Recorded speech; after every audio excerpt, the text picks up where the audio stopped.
Gaza में Hamas लड़ाके Israeli फौज पर काले बादलों की तरह मंडरा रहे हैं। गाजा के हर डगर पर इजरायली बल फूक फूक के कदम रख रहे हैं। उनके चेहरों पर हर वक्त, हर चौराहे और हर मोड़ पर मौत का खौफ दिख रहा है। हमास लड़ाकों के आग उगलते हथियारों से इजरायली बलों का गाजा ऑपरेशन टेढ़ी खीर बन गया है। गोलियों की तड़तड़ाहट, बारूद की गूंज और मिसाइल हमलों से गाजा तबाह हो गया है, जहां से लड़ाके अब इजरायली बलों का चुन चुन कर शिकार कर रहे हैं। एक बार फिर फिलिस्तीनी प्रतिरोध ने 17 अक्टूबर 2024 को गाजा में इजरायली सेना पर हमला किया।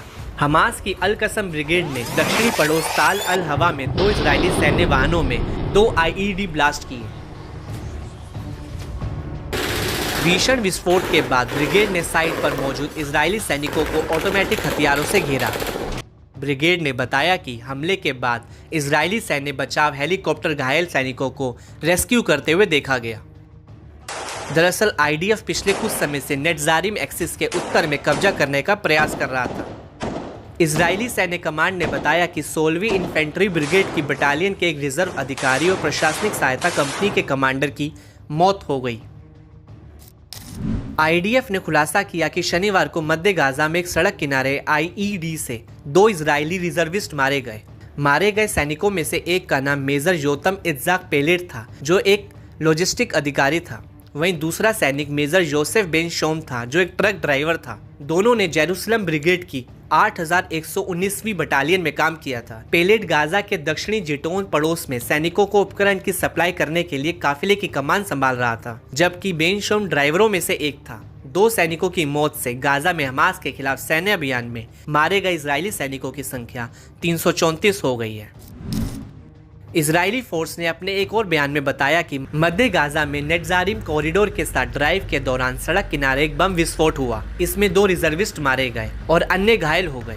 IDF की प्रारंभिक जांच और आतंकी समूह के एक बयान के अनुसार बम लगाने वाले हमास लड़ाकों ने भागने से पहले काफिले में सैनिकों पर गोलियां भी चलाई थी। इस बीच इजरायली सेना ने मध्य गाजा के मगाची इलाके में फिलिस्तीनियों को खाली करने और इसराइल की ओर से नामित मानवी इलाके में जाने का आह्वान किया। इजरायली सेना ने कहा कि हाल के रॉकेट हमलों के बाद सेना इलाके में हमास के खिलाफ जबरन कार्रवाई करेगी। IDF ने पहले इस साल की शुरुआत में मगाची में जमीनी बलों के साथ काम किया था। पिछले दिनों गाजा में ऑपरेशन में दर्जनों बंदूकधारी मारे गए, क्योंकि इजरायली बलों ने खान यूनिस में अपने ऑपरेशन का दायरा बढ़ाया है। इजरायली वायुसेना के लड़ाकू विमानों और ड्रोनों ने गाजा में 40 से ज़्यादा ठिकानों पर हमला किया। इसमें हमास की ओर से इस्तेमाल की जाने वाली इमारतें, हथियार डिपो और एक लॉन्चर शामिल था। ऐसा दावा है कि इजराइल के हालिया दावे पर भड़के प्रतिरोध ने भी अपने हमलों को तेज कर दिया है। इस कड़ी में फिलिस्तीनी इस्लामिक जिहाद के अल कुदस ब्रिगेड ने शनिवार को गाजा लिफाफा में रीम सैन्य स्थल पर रॉकेट हमला किया। लड़ाकों ने दक्षिणी गाजा में खान यूनिस के उत्तरी इलाके पर हमला करने वाले इजरायली बलों को अपना शिकार बनाया। साथ ही पूर्वी गाजा में पहले से लगाए गए उच्च विस्फोटक IED से अल जायतोन पड़ोस में एक इजरायली सैन्य वाहन को ब्लास्ट से उड़ा दिया। बताया जाता है कि कई अन्य फिलिस्तीनी प्रतिरोध गुटों ने भी गाजा में इजरायली सैन्य पर मोर्टार और रॉकेट हमले शुरू किए। Popular front for the liberation of फिलिस्तीन के अबू अली मुस्तफ़ा ब्रिगेड ने रफा के पश्चिम में ताल जोरेम में इजरायली बलों के ठिकानों पर बड़े कैलिबर मोर्टार गोले दागे। वहीं अल मुजाहिदीन ब्रिगेड ने हसीब रॉकेटों से नेटजारिम एक्सिस में इजरायली सेनाओं पर भीषण गोलीबारी की। बिस्मिल्लाह, अल्लाहु अकबर।